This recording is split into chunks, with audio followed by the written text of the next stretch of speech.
Nous sommes aujourd'hui à la 30e session. Ça avance, hein? 30e sur 37. Tout à coup, on s'est dit avec mon mari, eh ben dis donc, en même temps, il semble que ça fait longtemps, puis en même temps, il semble que c'est très court, que ça a passé très très vite. En tout cas, c'est l'occasion pour cette 30e session de vous remercier pour votre fidélité, pour votre présence, pour votre soutien. On va vraiment s'ennuyer de vous quand tout à coup, le mercredi, on ne sera plus là vite, 5h30. Il faut se préparer et partir pour la FJE, parce qu'il n'y aura plus de FJE. Et on veut profiter de ces dernières sessions pour être avec vous, partager avec vous. Merci beaucoup.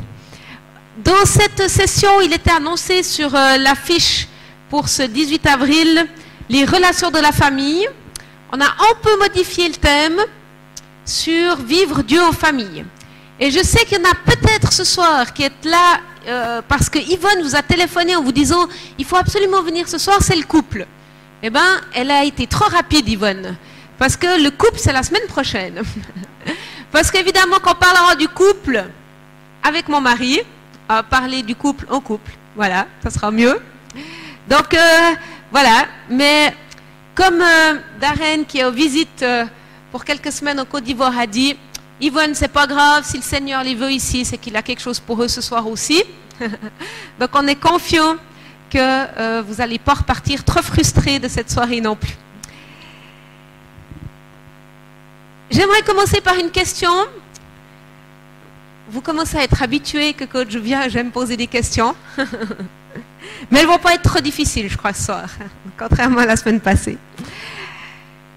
Une première question que vous pouvez prendre en trio.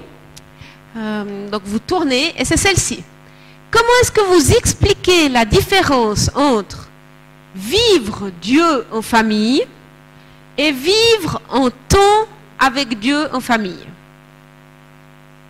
Comment est-ce que vous comprenez ça? Et puis comment est-ce que vous expliquez la différence? Ça vous va? Alors, je vous laisse directement quelques minutes. Mettez-vous par 3 et puis réfléchissons à cette question.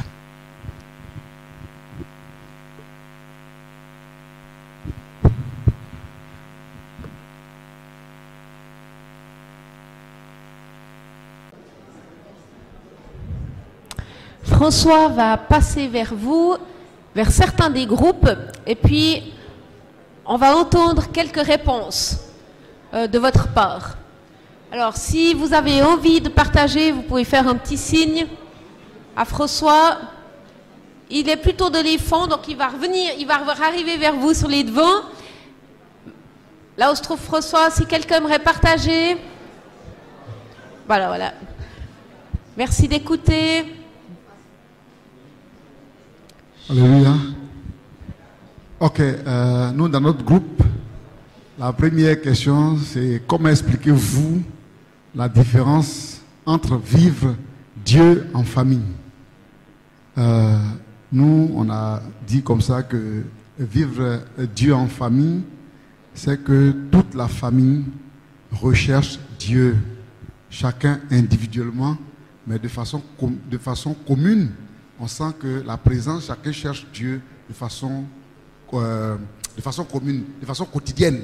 C'est-à-dire que chacun cherche Dieu et nous sommes dans une relation parfaite avec le Seigneur. Nous cherchons, chacun à sa manière cherche le Seigneur, mais c'est que on cherche de façon profonde le Seigneur. Maintenant, le deuxième, vivre un temps avec Dieu en famille, c'est un culte quotidien. Voilà le culte matinal, où on se retrouve bien le soir, où on se retrouve et puis on prie ensemble. Donc voilà comment est-ce que nous on a expliqué un peu les deux questions. Voilà, merci. Un autre groupe? Oui.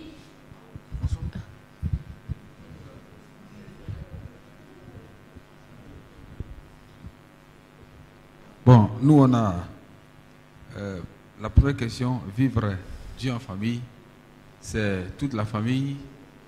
Nous sommes ambassadeurs de Dieu sur la terre. Nous manifestons la vie de Dieu en famille. Nous manifestons le caractère de Dieu dans la maison, en famille, l'hospitalité divine, la puissance de Dieu. Et nous sommes des évangélistes dans la famille. En tout cas, nous vivons la vie de Dieu en famille au quotidien. Maintenant, vivre un temps, c'est un jour, on choisit, on se rencontre, on partage la parole, et puis après, bon, tout le monde vit sa vie. Voilà. Merci beaucoup. Quelqu'un d'autre qui aimerait encore réagir? Comment expliquez-vous la différence entre vivre Dieu en famille et vivre un temps avec Dieu en famille? Vivre Dieu en famille, c'est manifester dans notre vie de tous les jours le caractère de Dieu et les valeurs du royaume. Et vivre un temps avec Dieu en famille, c'est avoir des temps de partage, de la communion avec Dieu dans les Écritures, avec toute la famille. Merci. Au dernier? Okay. Vivre Dieu en famille, pour moi, c'est entraîner toute la famille dans une communion parfaite avec Dieu de manière continue. Et puis vivre un temps avec Dieu en famille, c'est que de temps en temps, partager la parole de Dieu de temps à autre en famille, mais pas de manière continue. Merci beaucoup. La relation de cœur à cœur, le mandat que Dieu nous a confié de la Genèse, de faire fructifier et de garder nos jardins, la stratégie de formation de disciples qu'on a vu, reçue de Deutéronome 6. On réalise bien que ce soir, on ne va pas parler d'une nouvelle activité à ajouter dans nos vies de famille. D'ailleurs, il y en a peu d'entre nous qui aimeraient qu'on leur ajoute quelque chose. Parce que nos vies de famille et nos quotidiens sont déjà bien assez pleins. Donc, ce n'est pas de ça qu'on va parler, vous l'avez bien compris. Mais c'est de vivre Dieu au quotidien. Comment est-ce qu'en équipe familiale, on intègre finalement Dieu dans notre vie de tous les jours? Et ça, c'est tout un défi. Et certains l'ont dit, j'ai entendu être en communion parfaite avec Christ. Alors pour moi, ça sonne très bien comme mot. Mais dans la réalité, maintenant qu'un visiteur débarque dans votre vie de famille, et puis il observe et il regarde, comment, vraiment pratiquement, comment est-ce qu'il va voir que vous vivez Dieu en famille, que vous intégrez Dieu dans votre quotidien? Pas tel que vous l'aimeriez, parce que des idéaux on en a tous, et puis on sait à peu près vers quoi on tend. Mais actuellement, maintenant, dans votre vie de famille, comment est-ce que ça se voit? Si je viens ou si un visiteur vient dans votre famille maintenant, comment est-ce qu'il va voir que Dieu fait partie intégrante de votre quotidien? Vous comprenez la question? Vous y réfléchissez quelques minutes tout seul. Ça s'applique quel que soit votre foyer, que vous viviez seul, que vous viviez à 2, 3, 4, 10, 20, peu importe. Comment est-ce que ça se manifeste? Et puis, si vous êtes en couple, vous pouvez le faire en couple. Réfléchissez tout seul quelques minutes, et puis dans quelques minutes, je vous proposerai qu'on puisse partager un petit peu à ce niveau-là. Ça vous va? Donc, dans la saison de vie où vous êtes maintenant, comment est-ce que ça se manifeste?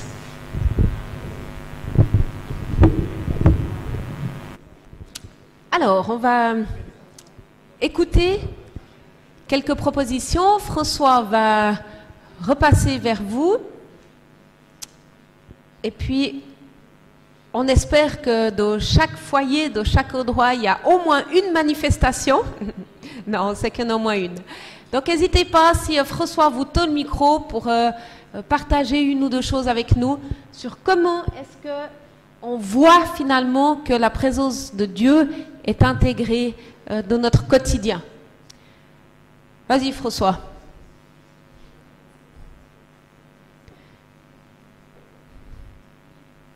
Si vraiment vous ne voulez pas parler, vous avez le droit de dire non.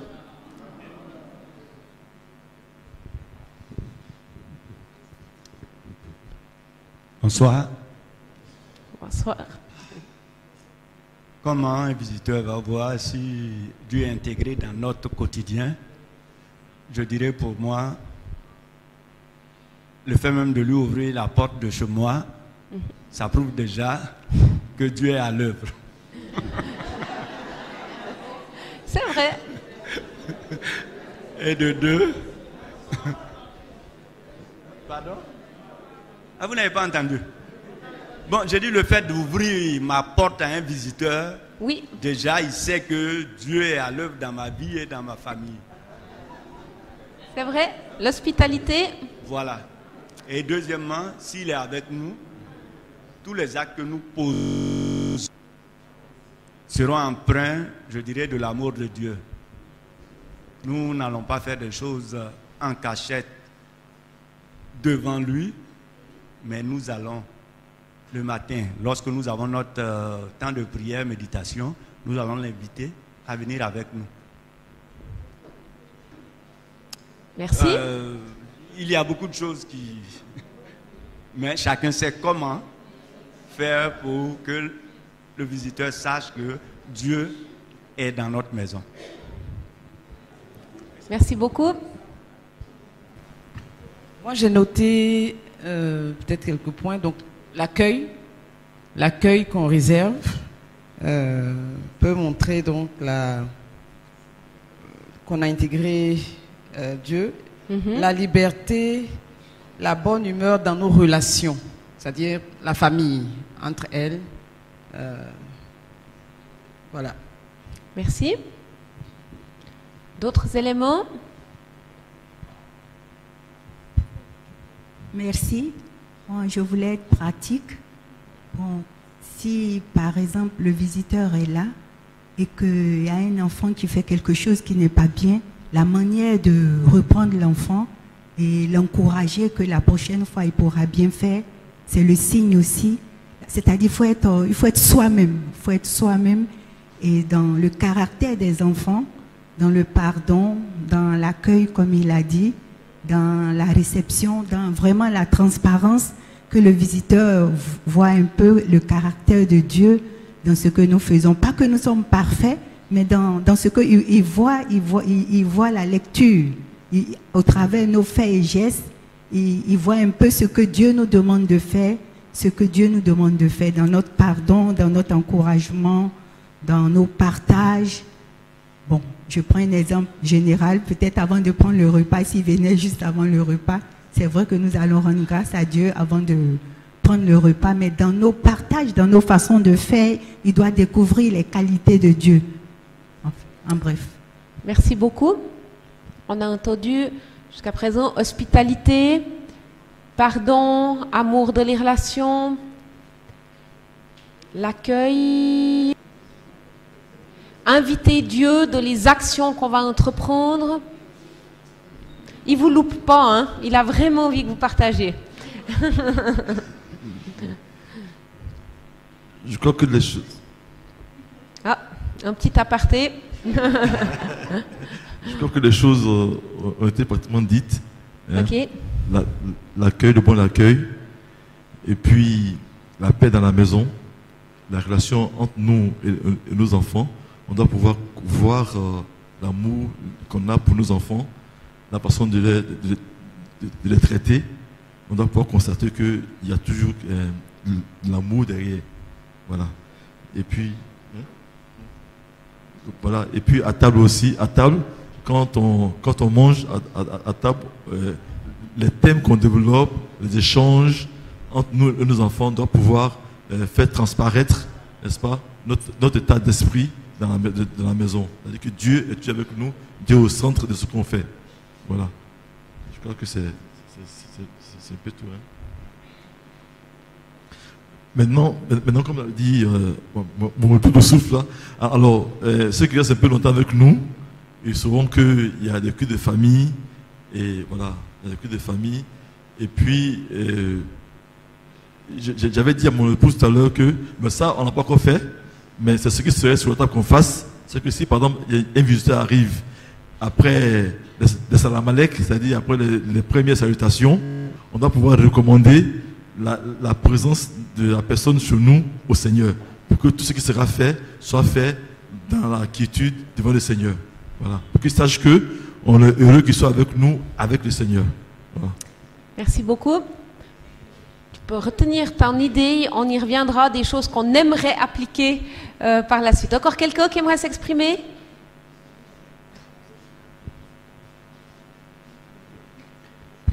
Alors, pour ma part, quand on reçoit un visiteur, il faut remercier le Seigneur pour sa présence.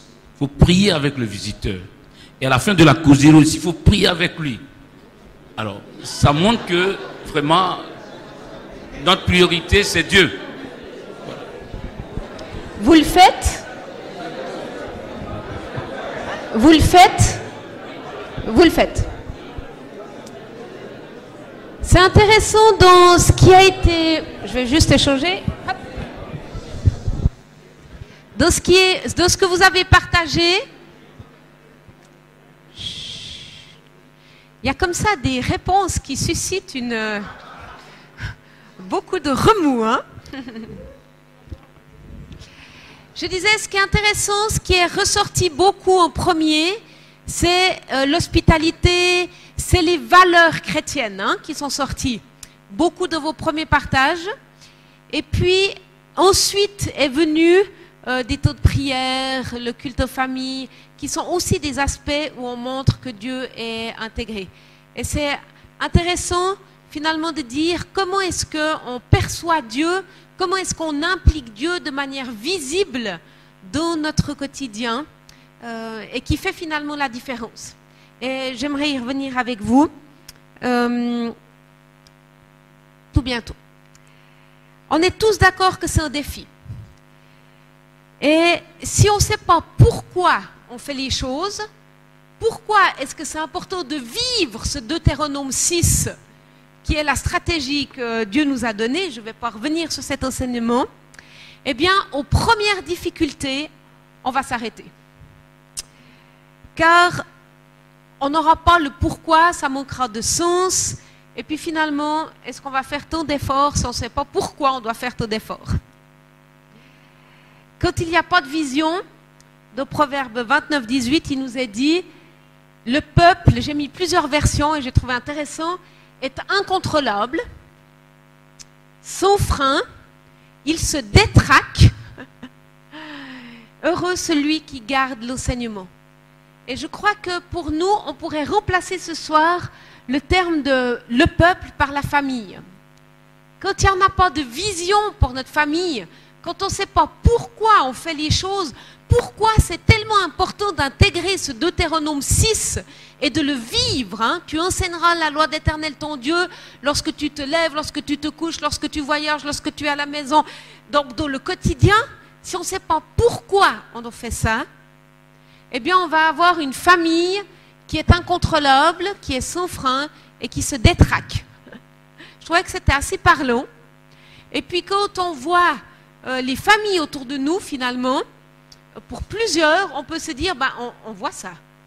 On voit des familles qui sont incontrôlables et qui partent dans toutes les directions, sans aucun sens, sans plus aucune espérance. Parce que quand on ne sait pas où on va, quand on ne sait pas ce qu'on désire atteindre, on ne va pas y arriver. Et on perd l'espérance. Et on subit la vie au lieu de la vivre. On est en mode de survie au lieu d'un mode finalement de vivre cette vie abondante que Dieu nous promet.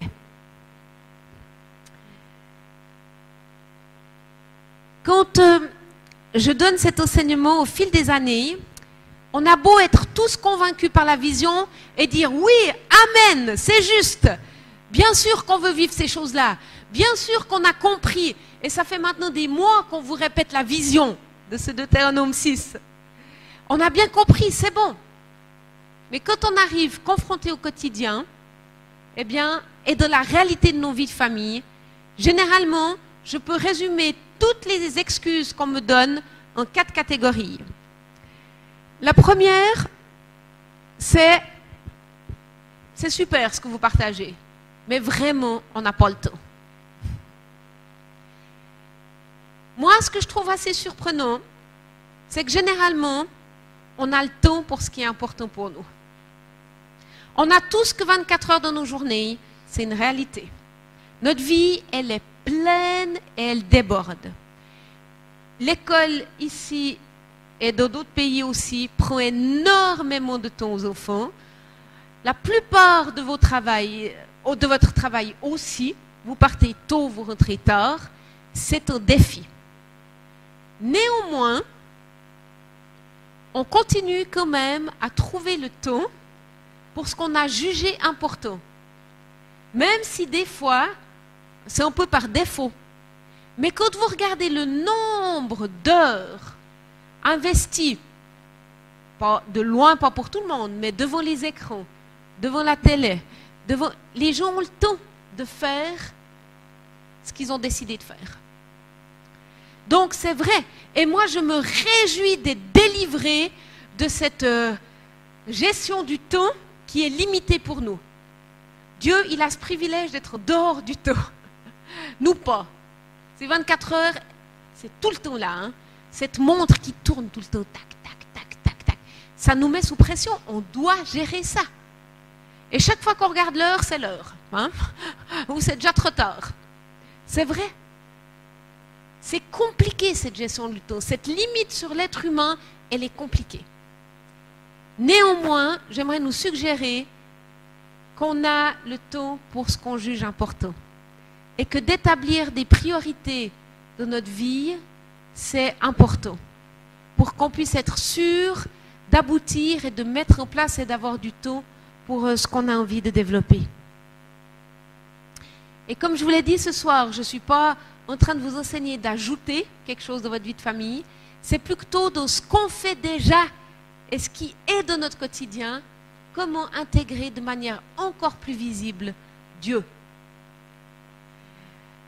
L'autre excuse souvent abordée, c'est « j'ai aucune idée comment faire ». Alors, tout au long de ces sessions, on vous a donné quelques outils, tout le temps, hein, des idées sur comment est-ce qu'on peut intégrer Dieu. Donc, vous seriez un petit peu de mauvaise foi ce soir si quelqu'un d'entre vous, après 30 sessions, vous me disiez « je ne sais vraiment pas du tout comment faire ». Mais Dieu veut nous donner sa créativité. Et Dieu nous a appelés à être prêtres de notre foyer. Vous avez entendu Guy parler de ça. Et la bonne nouvelle, c'est que si Dieu nous a choisis, Dieu va nous qualifier. Dieu qualifie les gens qu'il appelle. Il n'appelle pas des gens qualifiés. Et ça, c'est la bonne nouvelle. Il vous a qualifié pour accomplir la tâche qu'il vous donne. Et c'est au moment, attendez pas d'être qualifié, attendez pas d'être sûr de savoir. Parce que notre Dieu, il ne fonctionne pas comme ça, vous le savez. C'est au moment où, par la foi, il y a toujours une question de foi avec Jésus. C'est au moment où on se met en mouvement que Dieu agit et qu'il intervient. C'est rare qu'il nous donne la certitude des choses quand on est stoppé. C'est quand on se dit, ok, d'accord, j'avance, je choisis de te faire confiance, que tout à coup là, Dieu intervient et Dieu nous aide. Et Dieu se réjouit et attend de venir nous aider dans notre quotidien. Une des raisons qui est évoquée, c'est « je ne suis pas créatif ». Moi, je ne sais pas comment faire pour que ça soit bien fait. Je n'ai pas d'idée. Là aussi, vous en avez reçu plusieurs, vous avez reçu des ressources maintenant, et c'est à vous de trouver lesquelles correspondent à qui vous êtes. Une chose est sûre, vous avez la possibilité de vous connecter au Créateur lui-même. Nous devrions, en tant que chrétiens, être les gens les plus créatifs sur cette planète. Parce qu'on est connecté à la source directe, le Créateur. Et il aimerait se révéler en nous. Et malheureusement, on laisse trop le monde nous devancer là, de tellement de domaines. Et la créativité, c'est pas seulement bien savoir faire des bricolages, on ne parle pas de ça. c'est d'être créatif dans la gestion du temps, c'est être créatif de la manière dont on va aborder ces choses aux familles, c'est être créatif de tout ce qu'on touche. Ça fait partie de notre nature d'être créatif et de créer, de co-créer avec Dieu. Et Dieu nous invite à ça. Et j'aimerais vous encourager à vraiment aller puiser dans cette source de créativité que Dieu veut nous donner. Et qu'on soit tellement créatif parce que Dieu nous le donne, que les gens autour de nous disent « tu vas où chercher toutes ces idées ?» On doit être les gens avec les programmes et les actions les plus passionnantes, les plus créatives. Et on le voit dans certains domaines. Parce qu'on est connecté au Créateur. Et je l'avais déjà mentionné, la créativité, c'est comme un muscle. Plus on va la travailler, plus c'est quelque chose qui va venir de naturel. La quatrième excuse que j'entends souvent, c'est « si tu savais ce que j'ai vécu enfant, je n'ai pas du tout envie de le répéter. Je préfère rien faire, je préfère être discret avec Dieu, que mes enfants finalement choisissent ce qu'ils veulent. » Malheureusement, ce n'est pas leur rendre service. Parce que notre ennemi, ce n'est pas un gentleman. Jésus, chaque fois quand on l'invite, il va frapper à la porte. Est-ce que je peux entrer? Et puis, il va entrer uniquement là où on l'autorise. Vous lui autorisez seulement votre cuisine, il va rester dans votre cuisine, il ne va pas aller dans d'autres pièces. Vous lui autorisez seulement la salle de séjour, il va rester dans la salle de séjour. Il ne va pas aller dans d'autres pièces. Dieu nous respecte infiniment parce qu'il nous aime infiniment. Notre ennemi crée avec le seul objectif de détruire, d'égorger, de diviser, de semer la pagaille et de semer la mort. Et il ne va pas venir vers vous en disant « S'il te plaît, est-ce que je peux venir semer la pagaille chez toi ?» Il va venir et il va le faire. Et c'est pour ça que c'est important qu'on soit des gardiens de nos jardins et qu'on soit des gardiens de ce qui entre dans nos maisons et dans nos foyers. Nous avons un rôle à jouer. Et le terrain neutre n'existe pas. Le terrain neutre n'existe pas. Si on a vécu des choses difficiles, qu'on a été blessé, dégoûté par des manières de vivre la foi qui nous ont vraiment dérangés, troublés, heurtés, blessés, le meilleur cadeau qu'on puisse faire à nos enfants et à notre famille, notre maisonnée, c'est de demander à Dieu de racheter ça. C'est de demander à Dieu sa guérison. C'est de demander à Dieu sa restauration. Et il va le faire. Et je vous encourage ce soir, si alors que je partage ça, vous vous dites « Ouf, moi je sais que j'ai encore besoin de guérison dans ce domaine-là », notez-le et demandez la prière à vos pasteurs, aux gens qui ont l'habitude de prier pour vous. Demandez. C'est vraiment essentiel pour que dans votre maisonnée, la pleine présence de Jésus-Christ puisse se manifester. Amen.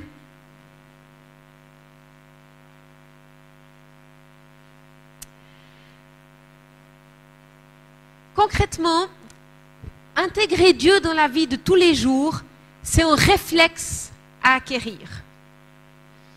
C'est pas si naturel que ça pour nous qui avons été éduqués, pour la plupart d'entre nous, dans une manière, dans une notion où il y a le jour du Seigneur. Hein? Le jour du Seigneur qui est le dimanche. Parce que les autres jours, ce n'est pas les jours du Seigneur. Le lundi, mardi, mercredi, jeudi, vendredi, samedi, on est erroné là. C'est une conception qui n'est pas biblique. Tous les jours sont les jours du Seigneur. Bien sûr, il y a un jour où on a décidé de se regrouper en tant que famille spirituelle pour célébrer notre Dieu, qui est de notre culture pour la plupart le dimanche. Et c'est important et c'est génial, hein? Je ne suis pas du tout contre ça. Mais tous les jours sont les jours du Seigneur. Et on a appris, nous, à faire des catégories. J'aime donner à certains des étudiants que j'ai une feuille avec un horaire de semaine. D'accord? Puis sur cet horaire de semaine, il n'est pas rempli. Et il y a lundi matin, lundi après-midi, lundi soir, mardi matin, mardi après-midi, mardi soir, vous voyez. Hein? Et je leur donne cette feuille et je leur dis, dites-moi sur cette feuille, quand sont vos temps avec Dieu? Quand est-ce que vous êtes avec Dieu? Ça marche pratiquement à tous les coups. La plupart, ils notent le matin ou le soir, quand ils font leur culte personnel, et le dimanche matin. Mais Dieu, il est avec nous tout le temps. J'espère que Dieu est avec vous tout le temps. Si on est chrétien, qu'on a accepté Jésus dans nos cœurs, on transporte Jésus en nous tout le temps. Jésus, il est là en nous. On est les bras, la bouche, les mains, le corps de Jésus sur cette terre. Mais pas seulement le dimanche matin, tous les jours, non-stop, 24 heures sur 24. On aime illustrer ça aux enfants en disant, en Europe, on a pas mal de camping-cars, hein, véhicules qui se déplacent. On est là, mais on a un peu les camping-cars de Jésus. Partout où on est, il est là. Alors les enfants, généralement, ils aiment me dire, oui, mais maman, ou bien, mais madame, il est même là quand je suis dans la salle de bain. Ben, évidemment qu'il est là. Même quand je mange, bien sûr qu'il est là. Est-ce que Jésus est dans le réfrigérateur? J'ai dit, est-ce que toi, tu es dans le réfrigérateur? Non. Okay. Alors Jésus, il est en toi. Hein? Donc partout où tu es, tu l'emportes avec toi. Donc il est là tout le temps. Donc il me voit tout le temps. Oui, Jésus te voit tout le temps. Il est là tout le temps. Et on a à devenir des détecteurs de la présence de Jésus en nous, autour de nous, dans notre quotidien. Et moi, j'aime lancer ce défi à nos enfants et aux enfants en général à dire, on a une mission aujourd'hui. On va détecter tous les moments où on voit, où on perçoit cette présence de Dieu. Et si on se câble comme ça le matin, si on se focus, on met notre énergie à ça, et qu'à la fin de la journée, on se dit, comment tu as vu la présence de Dieu aujourd'hui? C'est fabuleux. Parce que finalement, on apprend à voir Dieu tout le temps. Parce qu'il est là. Et si on élève nos enfants dès leur plus jeune âge, dans cette conception-là et dans cette manière de vivre-là, d'apprendre à détecter cette présence, pour eux, ça va devenir quelque chose de naturel. Et on va se retrouver dans des situations où on a nos enfants qui chantent à tue-tête les louanges du Seigneur dans le supermarché, que tout le monde regarde, hein, et puis, ou qui naturellement, quand en classe, si on a des évangélistes parmi nos enfants, quand la maîtresse ou le maître va présenter comment la vie est arrivée sur terre, vont se lever puis dire, mais moi, je n'ai pas appris les choses comme ça, parce qu'à la maison, on m'a dit que, ça va devenir quelque chose de naturel. Ils vont voir quelqu'un qui est triste, mais maman, il faut qu'on aille prier pour lui. Parce qu'ils vont vivre ces choses. Cette présence de Dieu va être quelque chose de normal pour eux, d'intégrer dans leur quotidien. Et on s'éloigne ainsi de l'égalisme et de la religiosité qui nous tue, qui nous tue.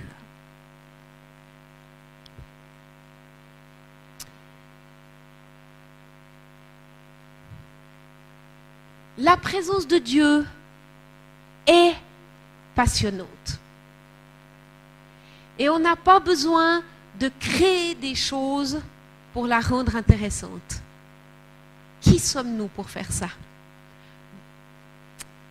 C'est un cadeau, cette présence de Dieu. Et quand Dieu est là, un jour dans tes parvis vaut mieux que 1000 ailleurs. On est tellement bien dans cette présence de Dieu. Et Dieu nous offre, vous vous rendez compte, le cadeau de sa présence au quotidien. On est un peuple béni. un peuple béni. Apprenons à prendre conscience de cette présence. Et tout au long de sa journée, d'être des détectives de ces moments et de saisir ces moments enseignables. Tout au long de la journée, on peut saisir, voir ces choses et exprimer ces choses. Et en tant que parents, c'est important qu'on apprenne, et en tant qu'enseignants, à verbaliser, parler. Dites ces choses-là. Quand on voit Dieu qui répond à une prière, partageons. Quand il y a un verset biblique qui nous touche, partageons. Quand on a vécu une expérience avec Dieu, partageons. Quand on a vu Dieu agir dans nos vies, partageons. On s'édifie, on se construit, on s'encourage. Et plus on va voir et être sensible à cette présence de Dieu, plus c'est quelque chose qui va finalement devenir normal, accessible et contagieux. Contagieux parce que la présence de Dieu est passionnante. Et moi j'ai aimé l'exemple de ce frère tout à l'heure qui dit « Mais quand il y a quelqu'un qui vient chez moi, je prie !»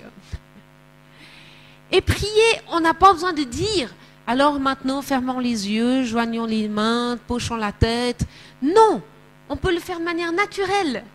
Seigneur Jésus, merci tellement pour cet ami qui vient nous rendre visite aujourd'hui. Qu'il soit béni par ta présence. En plus, si on est dans notre foyer, on n'a pas besoin de demander la permission pour prier. On est libre de le faire. Et la prière, il peut se passer tellement de choses. Quand on parle à Dieu. Quoi? Tu parles à Dieu comme ça librement? Oui, puis tu peux aussi le faire toi.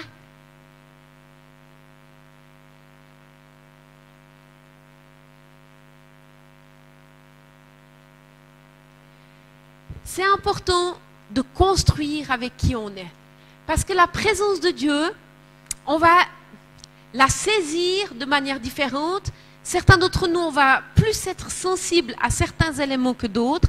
Et il est dit dans la Bible, Dieu parle de tant de manières différentes. Et c'est ça la richesse du peuple de Dieu.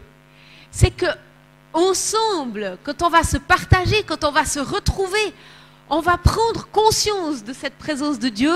On va vivre cette présence de Dieu, être sensible à cette présence de Dieu, chacun d'une manière différente, parce qu'on a été créé de manière différente. Donc c'est important qu'on ne copie pas quelque chose chez quelqu'un, mais que ça vienne de notre cœur et de qui on est. Et qu'on construise dans nos maisonnées ce qui nous correspond. Dans certaines maisons, ça sera beaucoup axé sur la louange. Il y aura sans arrêt des CD de louange qui tournent, ou des gens qui chantent, ou des gens qui prennent des instruments. Ça sera beaucoup manifesté comme ça. Chez d'autres, ça sera l'hospitalité, où ça sera vraiment tout le temps porte ouverte, hein, où des gens sont sans arrêt là. Chez d'autres, ça sera par la prière et l'intercession. C'est pas mieux ou moins bien, cherchez pas à copier votre voisin. Construisez avec qui vous êtes. Il y en a, ça va être principalement dans votre foyer, là où vous vivez, parce que c'est là où vous passez la majorité de votre temps. Pour certaines autres personnes, ça va être sur leur lieu de travail, et où ils vont avoir une présence qui va changer les choses, qui va changer l'atmosphère, qui va bouleverser. Dieu va construire avec votre appel et avec qui vous êtes. Donc, souvenez-vous de cela. Je vais vous partager ce soir des idées et des exemples. S'il vous plaît, faites pas de copier-coller. Hein? Il y a des idées que je vais vous partager, vous allez dire génial. Il y a des idées que je vais vous partager, vous allez dire ça ne marchera jamais de notre famille. Peu importe. Hein? C'est pour vous stimuler, vous encourager. Commençons par des petites choses. Si elles marchent, tant mieux. Sinon, on les abandonne. Personne ne nous oblige à faire des choses qui ne marchent pas pendant des mois et des mois. Hein? On l'a vu la dernière fois, mercredi passé, c'est une histoire de cœur. Et vous allez vite sentir si cette relation de cœur à cœur avec Dieu et avec les gens de votre maisonnée va passer. Si ça ne passe pas, arrêtez, parce qu'on nourrit les esprits religieux et ça ne va pas apporter du bon fruit. Ne vous mettez pas sous pression non plus. commençons par des petites choses. Et mieux vaut 10 minutes qui sont super que 25 où tout le monde s'ennuie. Quand on rassemble la famille ensemble. Quelques exemples. Tout d'abord, on l'a dit, vous l'avez évoqué, de l'hospitalité, apprendre à partager des repas ensemble déjà dans notre maisonnée, avec des gens qu'on invite, ou des temps qui aient du sens, où ce n'est pas tout le monde qui mange le plus rapidement possible pour partir, mais on donne du sens à ces repas, on partage autour de ces repas, on apporte un sujet de discussion autour de ces repas, on ouvre nos cœurs, on apprend à vivre ces relations les uns les autres, on apprend à se reposer aussi ensemble, avoir des temps de détente, de discussion, à rêver, à lire des livres. On est ensemble. Qu'est-ce qu'on fait dans ces moments-là? On nourrit ces relations de cœur à cœur, qui sont tellement importantes. Si, dans ma maisonnée, j'ai perdu le cœur d'un de mes enfants ou de mon mari, ça va être très compliqué qu'ensemble, on soit vraiment accordé avec le cœur de Jésus et qu'on réjouisse son cœur. Parce que s'il y a une tension, vous savez que c'est difficile de prier, c'est difficile de parler à Dieu et d'être vraiment réceptif à ce qu'il veut dire si on est tendu. Donc c'est d'abord important de créer une culture, et plusieurs d'entre vous l'ont dit, dans nos familles qui soit agréable, où on est bien les uns les autres, où on s'honore les uns les autres, on se respecte les uns les autres.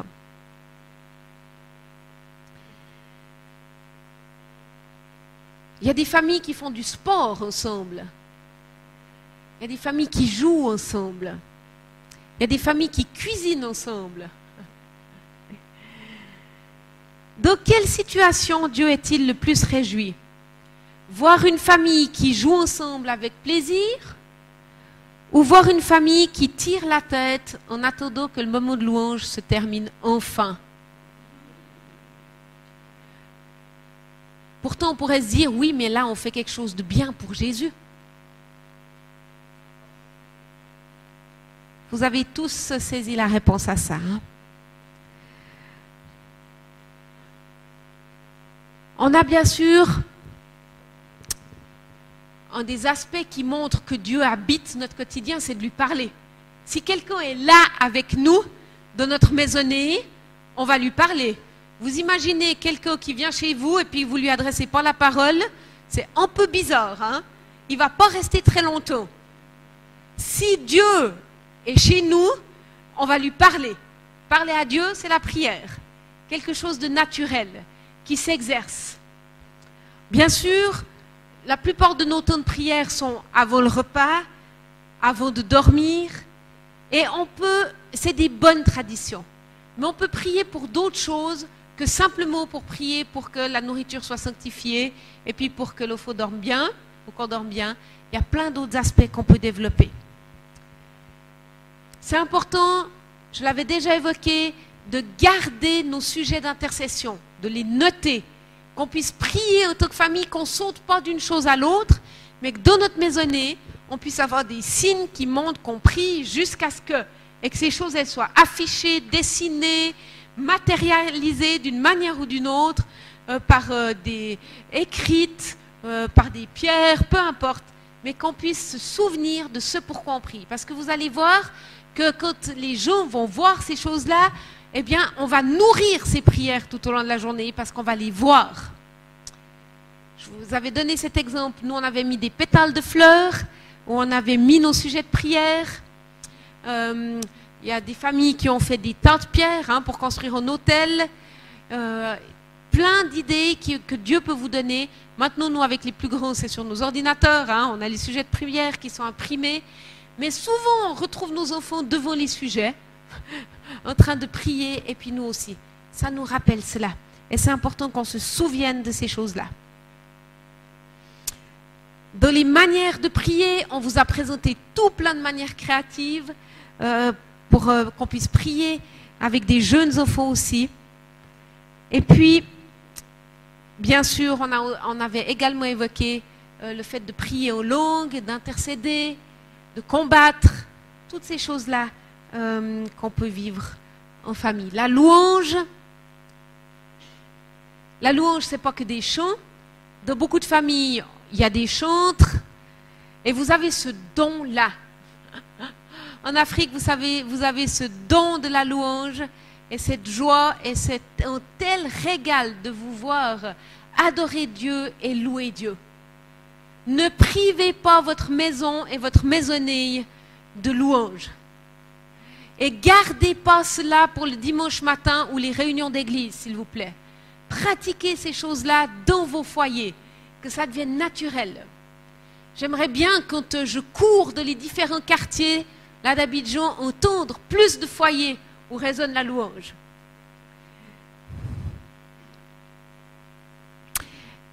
C'est pas seulement des chants, on l'a dit, il y a d'autres manières de louer Dieu.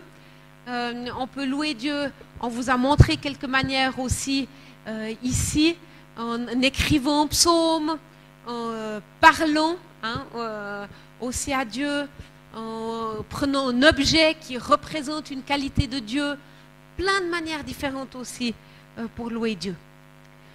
La lecture de la Bible qui est tellement importante, on en a parlé. Le choix de quelle Bible prendre, de vivre des écoles rabbiniques, on vous avait expliqué comment mener un temps rabbinique.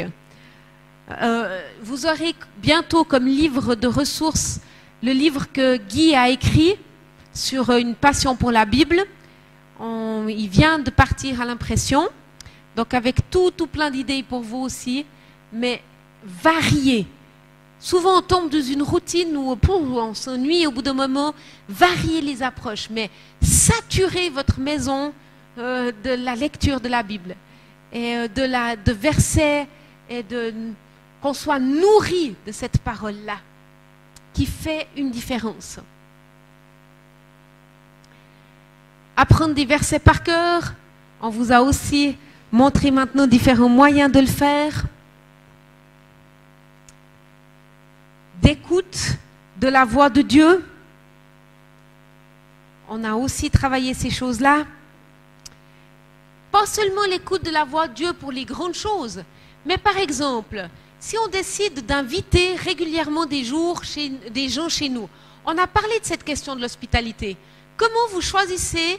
Alors, vous allez me dire, en Afrique, on n'a pas besoin de choisir, les gens, ils viennent tout seuls chez nous. C'est vrai, accordé, vous avez un point.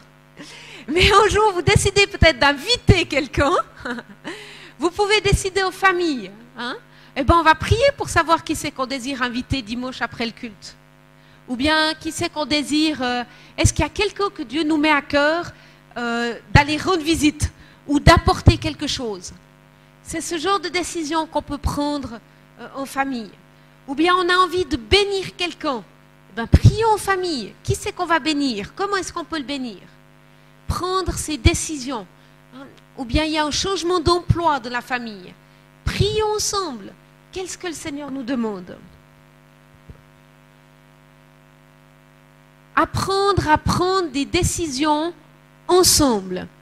Bien sûr, en tant que parent, vous avez un rôle particulier de la famille. C'est une évidence. C'est à vous que Dieu a confié la responsabilité de la famille. N'empêche que vous êtes une équipe familiale et qu'il y a une manière de prendre nos enfants dans la prise de décision. En leur disant, voilà, on a cette décision importante à prendre, que ça soit la nouvelle école pour eux, que ça soit un déménagement, que ça soit toutes les prises de décision qu'on a à prendre en tant que famille, de dire, prenons un temps d'écoute. On vous l'a dit, une version mini du Saint-Esprit n'existe pas. Nos enfants ont le même Saint-Esprit que nous et ils ont la même capacité d'écouter ce Saint-Esprit. Et ils ont un avantage, c'est que dans les sujets qu'on va leur présenter, ils n'ont pas plein d'idées déjà préconçues de ce qui serait bien et pas bien. Ne nous privons pas de l'écoute de Dieu avec nos enfants, même dès leur plus jeune âge. Et écoutons ensemble. quand on recommence une année scolaire, on a mis comme tradition dans notre famille de prendre un temps d'écoute de Dieu pour chacun des membres de notre famille et qu'est-ce que Dieu veut dire à notre équipe familiale. Et on prie les uns pour les autres et puis on écoute. Si vous vous souvenez du témoignage que Noam avait donné de la météorite qui allait atteindre notre famille, que je vous avais raconté, puis on se disait, mais quel est le dernier film qu'il a regardé? Parce qu'on était au vaisseau spatial, voilà. Et puis ça s'est passé. Ça s'est passé et Dieu nous a protégés. Il a mis son bouclier autour de nous. Ne nous privons pas de ce que Dieu veut nous dire. Quelqu'un l'a évoqué également, c'est le pardon. Dans nos familles se reflète cette valeur du pardon. Et j'aimerais faire une petite parenthèse avec vous sur cet aspect-là en particulier.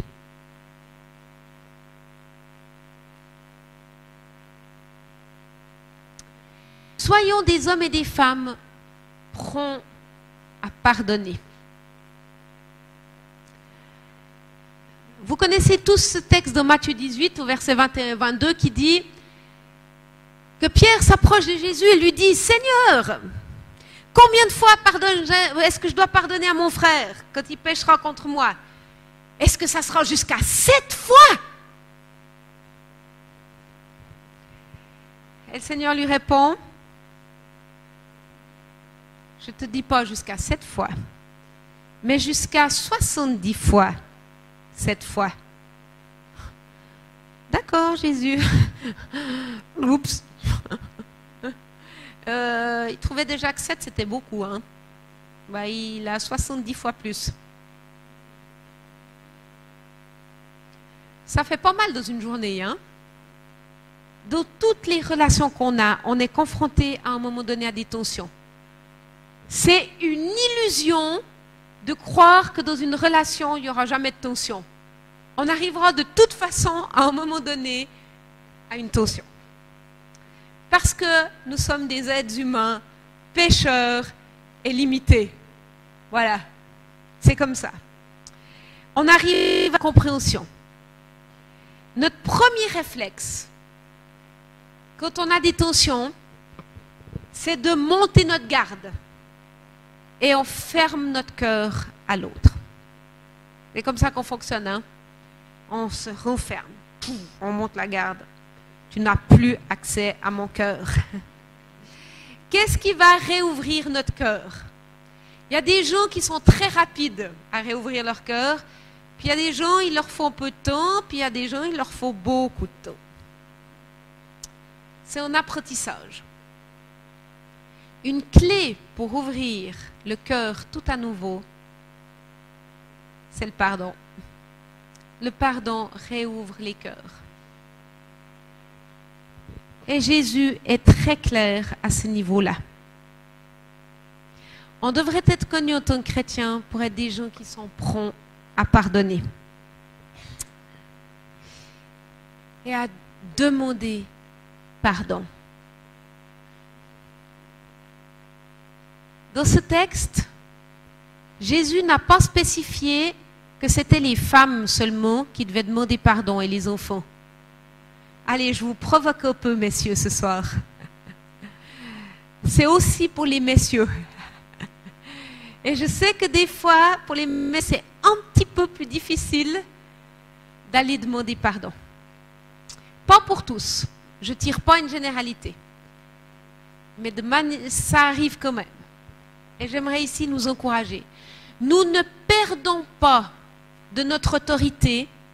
Et ça, c'est un mensonge de l'ennemi. Que de croire que quand je vais vers quelqu'un et que je demande pardon, je m'humilie, je vais perdre mon autorité. Ça n'a rien à voir. Ça, c'est un mensonge de l'ennemi. Au contraire, lorsque je vais m'approcher de mon conjoint, lorsque je vais m'approcher de mon enfant, lorsque je vais m'approcher de mon ami et de lui dire « Je suis désolé, je te demande pardon ». C'est autre chose d'être désolé et de demander pardon. Hein? C'est un pas supplémentaire. Je te demande pardon. Et j'aimerais vraiment que ça puisse changer. on ne va pas perdre d'autorité. On va en gagner. On va en gagner. Et le cœur de la personne va se réouvrir. Le piège, c'est que on a toujours envie de répondre d'abord, oui, mais c'est lui qui. L'orgueil de l'être humain. L'orgueil de l'être humain qui remonte à Genèse. Quand Adam et Ève ont péché, oui, mais c'est la femme que tu m'as donnée. Oui, mais c'est. Vous vous entendez et vous entendez vos enfants. Oui, mais. Vous pouvez vous souvenir et dire, il y en a déjà qui ont essayé ça, ça n'a pas marché.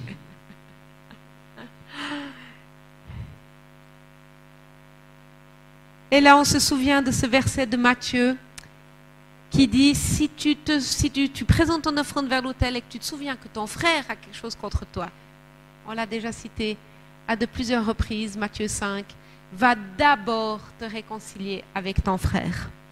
Donc on ne va pas dans nos foyers se placer devant ton louange et puis dire, allez chers maisonnés, louons Dieu maintenant, bougez-vous, allez, chantez des louanges à Dieu. Et qu'on sait qu'on a des tensions, et qu'on sait qu'on a des incompréhensions, et qu'on sait qu'on a besoin de réconciliation. Dieu nous demande clairement ici, va d'abord te réconcilier. Et on ouvre ce chemin de réconciliation. Et il passe par le pardon. Le pardon, c'est un choix. Et ça, c'est important. Oui, mais je ne sens pas de pardonner. Ben, le pardon, ce n'est pas lié à une émotion. Des fois, on n'a pas envie de pardonner. Mais le pardon, c'est un choix qu'on fait. Un choix difficile parfois. Un choix de les larmes.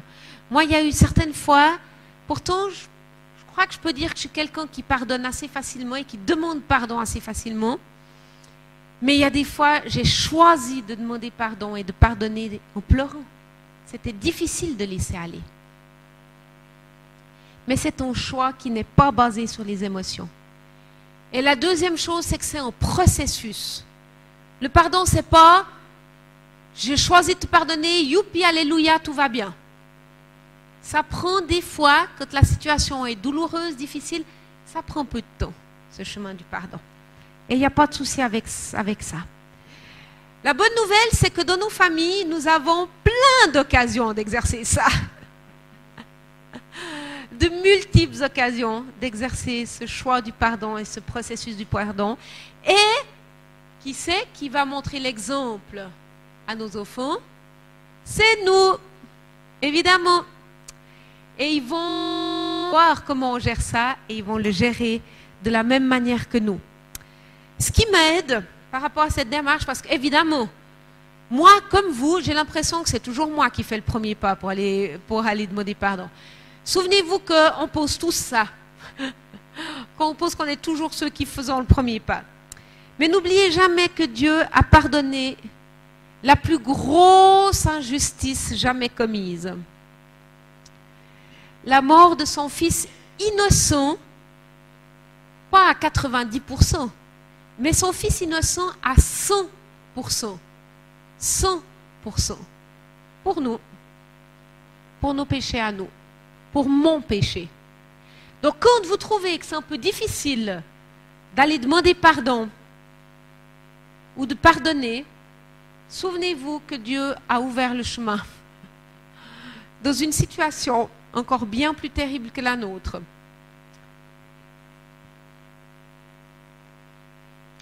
Ça nous garde dans l'humilité.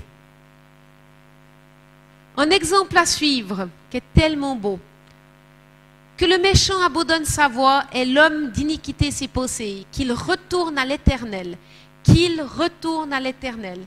aura pitié de lui, à notre Dieu qui ne se lasse pas de pardonner. C'est magnifique comme promesse. Vous vous rendez compte quel Dieu on a qui ne se lasse pas de pardonner. Si vous, à la fin de la journée, C'est dans Ésaïe 55, verset 7. Ésaïe 55, verset 7. À la fin de la journée, imaginez le nombre de péchés qui pardonnent pour vous-même. Vous multipliez ça avec, on est combien de milliards d'habitants maintenant? 5 ou 6? Je ne sais jamais. Quelqu'un sait? Bref, on est plusieurs milliards d'habitants sur cette planète. Vous vous rendez compte? Dieu, combien de péchés il pardonne par jour? C'est notre exemple à suivre.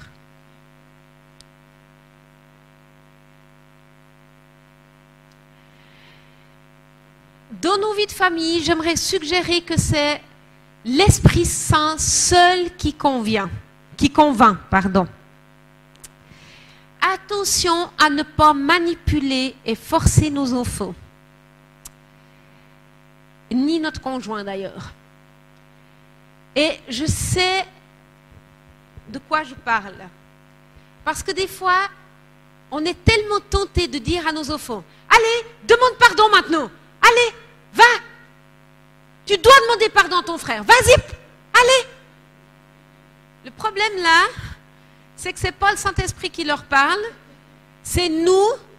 Alors, de la bonne attention, bien sûr. Notre motivation de cœur, elle est bonne.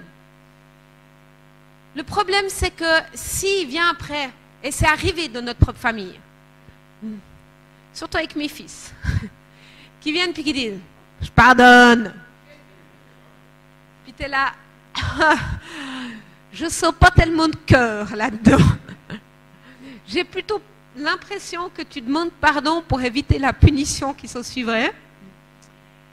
Et puis là, on a un équilibre qui n'est pas facile à gérer.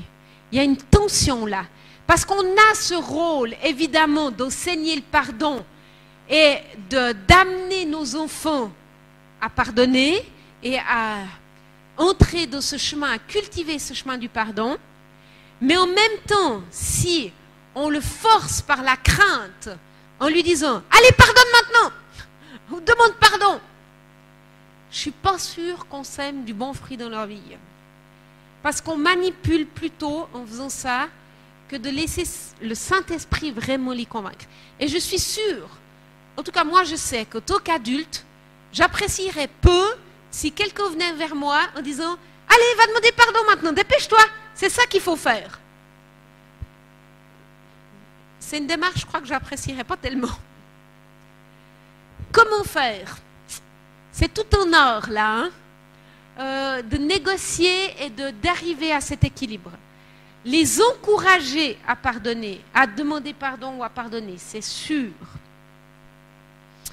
Mais il faut qu'on fasse attention de ne pas nourrir ces esprits religieux en mettant l'accent sur un comportement plutôt que sur une attitude de cœur. Et je crois qu'une des clés, c'est de dire, il me semble que là, tu es dans une situation qui nécessite une demande de pardon. Tu prends quelques minutes, tu vas dans ta chambre, puis tu demandes à Dieu ce que tu dois faire. Et on connecte l'enfant et la personne avec Dieu, avec ce que lui dit le Saint-Esprit, plutôt qu'avec nos bonnes idées et ce qu'on attend d'eux. Et je crois que ça portera plus de fruits dans la vie de l'enfant que de le forcer à demander pardon. Et puis, parce qu'à force, il va dire, je sais, je dois demander pardon, pardon.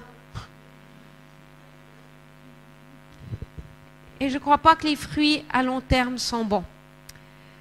Par contre, c'est ok de dire, si l'enfant refuse de demander pardon, Dieu nous laisse libre, hein, de dire qu'on est attristé. Ça, on a le droit de dire. Ton comportement, là, m'attriste. Et je te demande, je t'encourage à aller devant Dieu. Et notre part, nous, c'est de prier. Que Dieu parle, que Dieu convainque. La manière la plus efficace, c'est vraiment de montrer l'exemple. Et nous, et qu'on soit prompt à demander pardon. Quand on arrive à cette demande de pardon, c'est important que l'enfant ou que nous-mêmes, on ne vienne pas juste dire « je te demande pardon ». Mais qu'on dise « je te demande pardon pour », qu'on soit spécifique. « Je te demande pardon Parce que quand je t'ai parlé tout à l'heure, j'ai été agressive. On nomme précisément ce pourquoi. Parce qu'on a eu un camp, il y a 15 jours, là, quand on était au camp de Pâques, cette situation d'un enfant qui n'a pas fait exprès, mais la porte, il a touché la poignée et puis la poignée s'est cassée. Ça peut arriver. Hein. Il n'a pas fait exprès de casser cette poignée de porte, elle s'est cassée. Par contre, il a caché le fait qu'il avait cassé la poignée par crainte.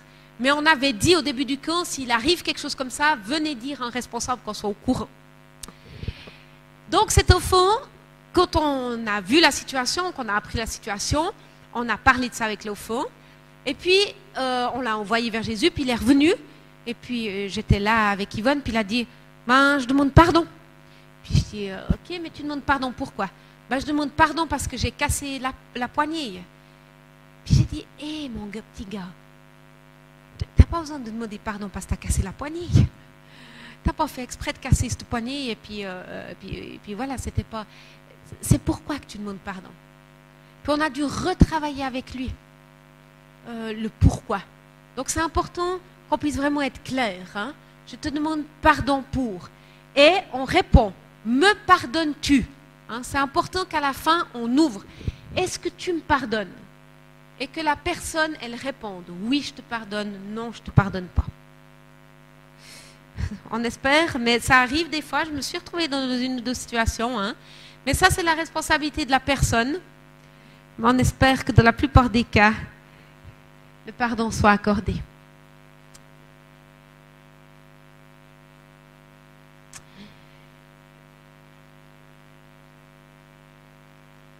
Je reviens en arrière. Sur cette situation-là, on était dans le pardon de la famille qui s'exerce. Il y a aussi la mise en action. Nous sommes bénis en tant que famille. Et si nous sommes bénis en tant que famille, par Dieu, c'est pour être une source de bénédiction. Comment est-ce qu'on peut être une source de bénédiction en tant que famille? Ce n'est pas un hasard si Dieu nous a placés ensemble. Et c'est une bonne idée de demander à Dieu comment est-ce qu'on peut être une source de bénédiction. Comment est-ce qu'on va bénir d'autres? Que ça soit par de l'accueil, de l'hospitalité, une aide auprès de nos voisins, une visite dans des hôpitaux, une confection de petits gâteaux ou de petits biscuits en apportant un repas à quelqu'un. Comment est-ce qu'on va donner quelque chose et être une source de bénédiction pour d'autres? Et c'est souvent là que la famille se rallie et démontre et peut démontrer ensemble son amour pour Jésus. Et le dernier point que j'aimerais souligner, dans toutes ces choses qu'on peut construire en famille et démontrer finalement que Jésus fait partie de notre famille et qu'il habite notre quotidien, c'est de faire aussi des conseils de famille ou de planification où on peut parler aux familles. On partage aux familles, on parle aux familles, on planifie aux familles. Quel est notre prochain moment? Comment est-ce qu'on a vécu la semaine? On est dans ce partage de cœur à cœur, les choses qui sont difficiles, les choses qu'on pourrait améliorer pour le bon fonctionnement de la famille. Ce qui nous évite d'être en réaction, mais de pouvoir partager sereinement et trouver des solutions. Un espace où tout le monde peut partager et dire ce qu'il pense. Pratiquement, il y a le temps à racheter, on l'a dit. Comment chercher le temps idéal où on veut vivre ces moments en famille, où on veut vivre ces moments avec Dieu, où on veut prendre conscience de cette présence, intégrer Dieu dans notre quotidien. Comment gérer cette différence d'âge? Des fois, ce n'est pas tout simple quand on a des tout jeunes enfants et des ados. Et puis, qui mène finalement tous ces temps? Je crois que c'est important que plus les enfants grandissent, plus c'est important qu'on intègre nos grands, nos adolescents, nos préadolescents, pour qu'ils conduisent de ces moments.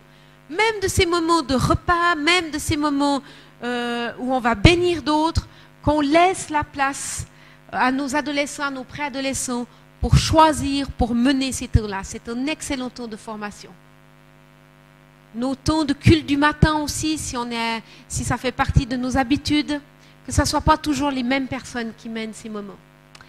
Gérer les différences d'âge. C'est vrai, dans une famille, on est en tout cas 2 générations, et puis souvent avec des grands écarts. Et c'est important qu'il y ait des moments tous ensemble, mais c'est aussi tout à fait possible qu'à un moment donné, on libère les plus jeunes, et qu'on prenne un temps où qu'on libère les plus grands, et qu'on prenne des temps où tout le monde n'est pas tous ensemble tout le temps. Nous, surtout dans la lecture de la Bible, on commençait généralement avec nos plus jeunes. Il y a 11 ans de différence entre notre plus jeune et notre aîné. Donc on commençait le temps de lecture de la Bible tous ensemble. Et puis au bout d'un moment, quand on voyait que les plus jeunes décrochaient, ils pouvaient aller jouer. Et puis on continuait avec les plus grands. Et puis on creusait plus le texte avec les plus grands. Et puis on poursuivait naturellement. Ne soyons pas rigides en obligeant tout le monde à rester tout le long. Il faut que ça reste un plaisir et une joie. Et puis, dans certaines familles, il faut que vous trouviez ces moments où vous pouvez être ensemble et partager ces choses-là.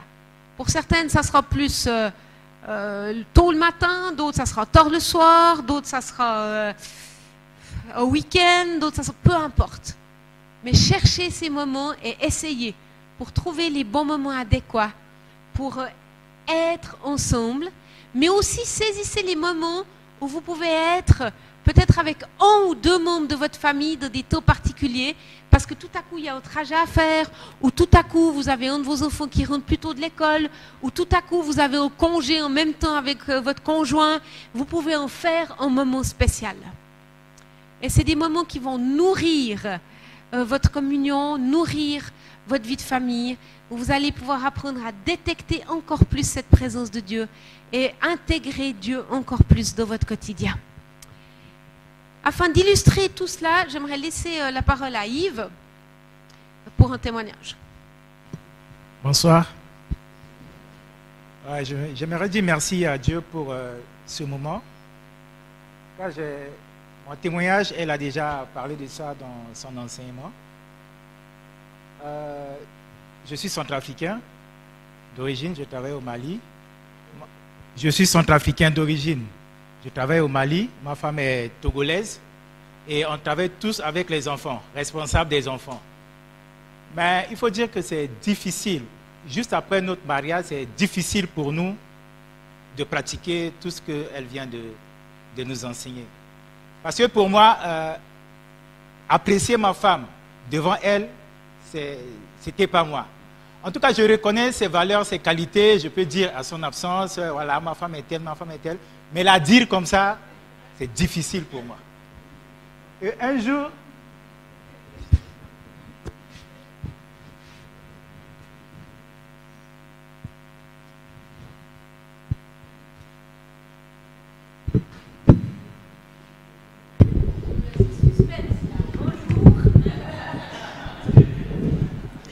ok. Un jour, on était à la maison et ma femme, mon caractère, je suis quelqu'un qui ne parle pas trop et elle a un caractère un peu fort et puis elle trouve toujours des choses à dire que moi je ne trouve pas toujours et elle trouve toujours des choses à faire que moi je ne vois pas et c'est difficile pour nous de vivre comme ça. Et un jour, on était venu à la maison, elle m'a dit que mon mari, tu prêches à l'église, tu diriges un temps de louange, tu enseignes les enfants, mais pourquoi tu ne fais pas ça à la maison avec nous? Ah, ça c'était vraiment difficile pour moi. Et mon père, il ne m'a pas éduqué comme ça. Et si je parle de ça, je pense à mon père, il était quelqu'un de très sévère et il ne me parlait pas, il ne nous parlait pas à la maison, mais le temps qu'il trouve à nous parler, c'est des remarques.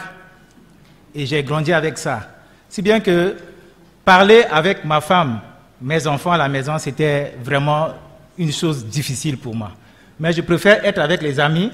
Mais quand je suis à la maison, en tout cas, chacun est un bon chrétien dehors, mais à la maison, je prie, je dors. Le matin, je prie, je pars dans mes activités. Elle, la même chose. Mais je vous assure, ça n'allait pas. notre vie de couple, ça ne marchait pas. Et un jour, comme elle a dit, j'ai essayé de prendre ma responsabilité d'homme pour dire que bon, on va prier à la maison aujourd'hui, alors qu'il y avait la tension à la maison. Et quand j'ai pris la décision de prier, j'ai pris la guitare, j'ai joué un chant, deuxième chant, je pensais qu'on va chanter ensemble. Personne ne chantait avec moi, moi je chante seul, je finis un chant seul, deuxième chant seul, je finis seul, je donne un sujet de prière, j'attends ce qu'on prie ensemble, moi seul je prie et j'ai terminé. Et très souvent, ma fille elle a 14 ans, très souvent quand on finit de prier, elle rentre dans sa chambre, ma femme va à la cuisine pour terminer les choses, moi je pars dans la chambre. Mais j'attends, ce jour-là, j'attendais à ce qu'à la fin de la prière, ma fille rentre, ma femme va à la cuisine pour que je puisse rentrer parce que personne ne m'a répondu. Mais tout le monde était là assis, silencieux, et devant ces deux dames, je dois me lever, marcher pour aller dans la chambre. J'avais vraiment honte. Et puis bon, c'était comme ça, frustration sur frustration dans la famille. Mais un jour, quand les Joël étaient venus là-bas, je voyais comment eux ils vivaient avec Guy pour nous enseigner pendant la FTJ. Eux ils priaient ensemble, ils mangeaient ensemble, ils lisaient ensemble avec les enfants. J'ai dit que mais voilà, c'est ce genre de vie que j'aimerais, mais c'est difficile. Je me suis approché de Joël. Elle dit ne fais pas comme nous on fait, mais commence au moins 5 minutes, 10 minutes et ça va aller. Quand je me suis retourné, j'ai commencé, ça ne va pas. Un jour, 2 jours, ça ne va pas. Et un jour, en tout cas, humour de Dieu, Dieu a envoyé une fille chez nous. Ses parents sont des missionnaires. Elle a grandi en Afrique du Sud, elle a 15-16 ans. Et voilà, les parents ont décidé qu'elle vienne étudier chez nous pour faire son DF, BEPC ici. Et on s'est dit que bon, comme ses parents sont des missionnaires et ils savent que nous travaillons avec les enfants, on va faire de notre mieux pour que cette fille puisse vivre une bonne éducation dans la famille chrétienne. Et ça, c'était l'humour de Dieu. C'était pour plaire à cette fille, pour éduquer cette fille ou bien plaire à ses parents. Mais Dieu a choisi cette occasion pour nous bloquer là-bas. Et quand on a commencé, c'est qu'on a commencé pour plaire à cette fille, Dieu nous a fait comprendre que j'ai amené cette fille pour que vous puissiez me placer roi de cette maison. Et dès qu'on a commencé, le Seigneur a travaillé dans notre vie de couple. Et aujourd'hui, il y a vraiment l'harmonie dans notre vie de couple. Je bénis le Seigneur pour cela.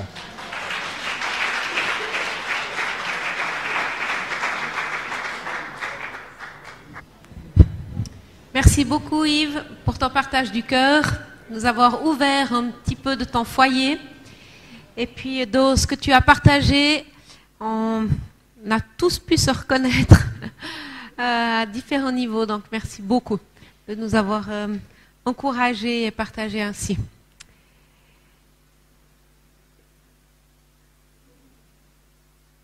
Si, pour terminer ce soir, je reviens à notre visiteur du début. Vous vous souvenez que j'avais invité chez vous pour qu'il puisse voir finalement comment est-ce qu'on intègre Dieu dans notre vie.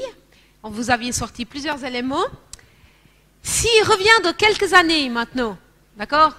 Il est venu tout à l'heure chez vous, dans la situation actuelle, on le fait revenir dans quelques années. Qu'est-ce que vous aimeriez lui montrer? D'accord? Qui n'est pas encore existant chez vous maintenant, mais que ce soir, alors que vous avez entendu le message, vous avez entendu les idées, que vous avez entendu réfléchir, finalement, qu'est-ce que vous aimeriez ajouter? Où est-ce que vous aimeriez grandir? Alors, il y a déjà des idées qui avaient été annoncées au début, mais j'aimerais vous donner quelques minutes pour réfléchir à ça directement en trio. Donc, vous pouvez vous mettre par 3 et puis dire, ben voilà, moi si ce visiteur il revient, j'aimerais pouvoir lui montrer qu'on a grandi et qu'on a intégré ça en plus ou cette dimension supplémentaire. Et puis, vous finissez en priant pour que ces choses se passent. Ça vous va? Super. En guise de conclusion, on va simplement demander à 2-3 personnes de nous évoquer leur idée ou leur souhait. Ce que j'aime, enfin, parce qu'on a parlé, j'ai parlé de ce que moi j'aimerais, voilà, pouvoir montrer à notre visiteur du début. C'est une maison encore plus paisible, avec qui démontre, qui manifeste des paroles encourageantes, parce que je crois que ça manque un tout petit peu, et puis où on se bénit mutuellement un peu plus. Donc voilà, en fait, particulièrement des aspects que j'aimerais qu'il voit. Voilà. Amen. Quelqu'un d'autre? Ben voilà, nous on a... Après, par exemple, quelques temps, si l'invité là revient, il verra par exemple que chez nous, on intègre les enfants dans les décisions à prendre. On les responsabilise dans les moments de partage de la parole de Dieu, de prière. On les fait participer, par exemple, à diriger les moments de prière, donner les sujets de prière. Alors, on demande pardon, franchement, quand on les a frustrés, et on dit pourquoi on l'a fait. Et on fait en sorte que la maison soit conviviale, que ce ne soit pas tendu, mais que ce soit convivial. Amen. Merci beaucoup.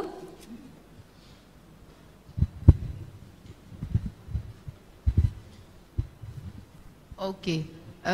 Ce que je voudrais montrer aux visiteurs qui viendra peut-être 10 ans plus tard. Oh là, ça fait longtemps ça. Hein? Oui, parce que mes enfants sont jeunes. D'accord. Bon, 5 ans, 10 ans plus tard, c'est de voir des enfants ou une famille qui aime Jésus, surtout que mes enfants, qu'ils voient mes enfants qui aiment eux-mêmes leur Jésus, eux non le Jésus que nous on adore. Qu'ils aiment le Jésus qu'ils connaissent comme ami. C'est ce que j'aimerais que le visiteur découvre en mes enfants plus tard. Amen. Une dernière personne?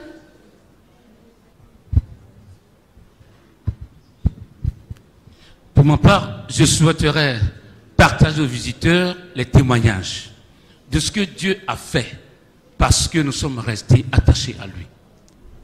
Amen. Merci beaucoup. Super. Ce soir, on m'a demandé, l'équipe FJ m'a demandé de finir à -20. J'ai déjà un petit peu de retard.